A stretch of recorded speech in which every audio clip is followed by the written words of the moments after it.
এখন তো খুবই সহজে আপনার হাতে থাকা আইফোন অথবা অ্যান্ড্রয়েড ফোন দুটা কিন্তু চেক করতে পারবেন আপনার এনআইডি দিয়ে কয়টা সিম রেজিস্ট্রেশন আছে, এনআইডি দিয়ে কয়টা আইএমএই নাম্বার অ্যাক্টিভ আছে। আইএমএই নাম্বার বলতে আপনি যতগুলো যতগুলো সিম কার্ড যতগুলো ফোন আপনি সিম কার্ড লাগাইছেন সেই ফোনগুলোতেও কিন্তু আপনার দেখাবে, আপনার পুরো লিস্ট দেখাবে এবং আপনার আইএমএই নাম্বার দিয়ে কয়টা ফোন এখন অ্যাক্টিভ আছে এবং কোন ফোনটা আছে সেটা কিন্তু আপনি জানতে পারবেন খুবই সহজে। সো সেটা দেখাবো আজকের এই ভিডিওতে। সো ভিউয়ার্স, দেরি না করে চলুন শুরু করা যাক মূল ভিডিওতে। নতুন নতুন ভিডিও পেতে প্লিজ আমার চ্যানেলটি সাবস্ক্রাইব করুন এবং পাশে থাকা বেল আইকনে ক্লিক করে অল করে দিন এবং ভিডিওতে একটা লাইক করে দিন এবং আপনার মূল্যবান মতামত কমেন্ট করে জানান। গুড ভিডিও বা নাইস ভিডিও লিখে আপনি কমেন্ট করে দিন। আপনি চাইলে খুবই সহজে আপনার হাতে থাকা ফোনটা দিয়ে আপনার এনআইডি দিয়ে কয়টা ফোন চলছে বা কয়টা ফোন এখন পর্যন্ত অ্যাক্টিভ আছে বা কয়টা আইএমএই নাম্বার অ্যাক্টিভ আছে সেটা কিন্তু জানতে পারবেন খুবই ইজি প্রসেস অবলম্বন করে। এর জন্য মূলত গুগল ক্রোম ব্রাউজারে চলে যাবেন, যার পর এখানে সার্চ বার পেয়ে যাবেন। এখানে সার্চ বার লিখবেন NAIRBTRC। এই ওয়েবসাইটের লিঙ্ক আমার ভিডিও ডিসক্রিপশনে অথবা পিন কমেন্টে থাকবে, সেখানে নিতে পারেন, অথবা এটা লিখেও আপনি সার্চ দেবেন বাংলাদেশ টেলি যোগাযোগ নিয়ন্ত্রণ কমিশন, এই ওয়েবসাইটে চলে যাবেন। ওকে, এই ওয়েবসাইটে চলে আসবেন। আসার পরে যেহেতু আপনার প্রথমবার আপনি দেখতে চান তাহলে কিন্তু আপনাকে অ্যাকাউন্ট রেজিস্ট্রেশন করতে হবে, অ্যাকাউন্ট করতে হবে। আর যদি মনে করেন আপনার ইতিপূর্বে দেখেছেন তাহলে কিন্তু লগ ইন করলে হয়ে যাবে। তার জন্য এখানে ক্লিক করবেন লগ ইন অথবা রেজিস্ট্রেশন করতে হলে। এখানে ক্লিক করার পরে নিচে যাবেন, যাওয়ার পরে দেখতে পাচ্ছেন সাইন আপ। আপনি যেহেতু এখন পর্যন্ত অ্যাকাউন্ট ক্রিয়েট করেন নাই তার জন্য একটু সাইন আপ করে নেবেন আপনার নাম, ঠিকানা, ফোন নাম্বার দিয়ে। সো এখানে নাম লিখতে হবে আপনার এনআইডি কার্ডে যেটা নাম দেওয়া আছে সেরকম নাম লিখতে হবে। এখানে ফার্স্ট নেম মনে করেন আপনার নাম হচ্ছে হাসান আলী, তাহলে লিখতে হবে MD হাসান। মনে করেন MD হাসান আলী, মোহাম্মদ হাসান আলী লেখা আছে, তাহলে MD হাসান আর এখানে লিখবেন আলী লাস্ট নেম। ওকে, তারপর দেখতে পাচ্ছেন ইউজার নেমটা আপনি একটু সংখ্যা দিবেন কিছু এবং ছোট হাতের অঙ্ক দিয়ে দিতে হবে। ইউজার আইডি যেমন মনে করেন আপনার নাম হলো হাসান আলী, তাহলে লিখলেন MD হাসান এরকম লিখলেন, লিখার পরে লাস্ট নেম লিখলেন। এখানে ইউজার আইডি কাছে কী করতে হবে আপনাকে, আপনার নাম মনে করেন হাসান আলী হলো, তাহলে কি লিখতে হবে হাসান আলী ধরেন লিখে দিলেন। আলী লেখার পরে কোনো কিছু সংখ্যা দিয়ে দেবেন, 5 6 9 0 এরকম কিছু সংখ্যা দিয়ে দেবেন।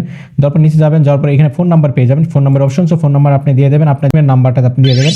তারপর এখানে ভেরিফিকেশন অপশন, এখানে ক্লিক করে দেবেন। দিয়ে আপনি এখানে দেখতে পাচ্ছেন স্মার্ট এনআইডি কার্ড। যদি আপনি স্মার্ট এনআইডি কার্ড পেয়ে দেন তাহলে সেই নাম্বারটা এখানে স্মার্ট এনআইডি কার্ড সিলেক্ট করে দেবেন। আর ন্যাশনাল এনআইডি এটা বলতে আগেকার যেমন 17 সংখ্যার অথবা 13 সংখ্যা যে এনআইডি কার্ড সেটা নাম্বারটা দিয়ে দিতে পারেন। এখানে পাসপোর্ট নাম্বার দিতে পারেন অথবা ড্রাইভিং লাইসেন্স অথবা বার্থ সার্টিফিকেট। আপনি যদি ভোটার আইডি কার্ড না হয় বার্থ সার্টিফিকেট দিয়ে কিন্তু সিম নেওয়া যায়, সেহেতু এখানে বার্থ সার্টিফিকেট নাম্বার দিতে হবে।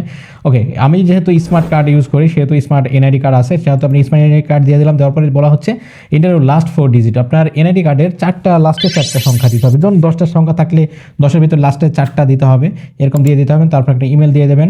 ওকে, ইমেল দিয়ে দিলাম। দেওয়ার পরবর্তীতে এখানে কী করতে হবে, ইন্টারভিউর পাসওয়ার্ড, মানে আপনাকে একটা পাসওয়ার্ড দিতে হবে। এই পাসওয়ার্ড দেওয়ার ব্যাপারে একটু খেয়াল রাখবেন, নইলে কিন্তু আপনার এটা ম্যাচ করাতে পারেন না এবং রেজিস্ট্রেশন হয় না।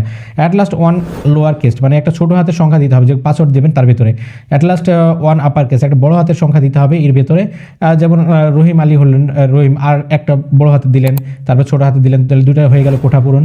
আর তারপর অ্যাট লাস্ট 1 নিউমেরিক, মানে নাম্বার, একটা নাম্বার সংখ্যা দিতে হবে। মনে করেন রহিম আলী লিখলেন, লিখে 5 10 বা 15 যে কোনো একটা দিয়ে দিলেন সংখ্যা, একটার উপরে, মানে একটা দিতেই হবে এরকম একটা ব্যাপার। তারপর অ্যাট লাস্ট 1 স্পেশাল ক্যারেক্টার, একটা কম করে একটা স্পেশাল ক্যারেক্টার দিতে হবে, যে কোনো একটা স্পেশাল সংখ্যা, যেমন স্টার হ্যাশ এরকম কিছু দিতে হবে। মিনিমাম 8টা ক্যারেক্টারের উপরে হতে হবে এবং সবগুলো মিলে 8টা সংখ্যার উপরে হতে হবে। দিয়ে তারপর সেই পাসওয়ার্ডটা এখানে দিয়ে দেবেন। দেওয়ার পরে এখানে registration option, so registration click করে দেবেন। রেজিস্ট্রেশন ক্লিক করার পরে আপনার ফোনে একটা ওটিপি আসবে, সেই ওটিপিটা বসিয়ে দেবেন, ব্যাস আপনার রেজিস্ট্রেশন কমপ্লিট হয়ে গেল। রেজিস্ট্রেশন কমপ্লিট হওয়ার পরে কী করবেন, তারপরে এই ধরনের অপশন আসবে log in option. So log in অপশনে গিয়ে ক্লিক করে দেবেন, ইউজার আইডিটা দেবেন এবং পাসওয়ার্ড দেবেন, দিয়ে লগ ইন করে নেবেন। আমি ইউজার আইডি পাসওয়ার্ড দিয়ে লগ ইন করে নিচ্ছি।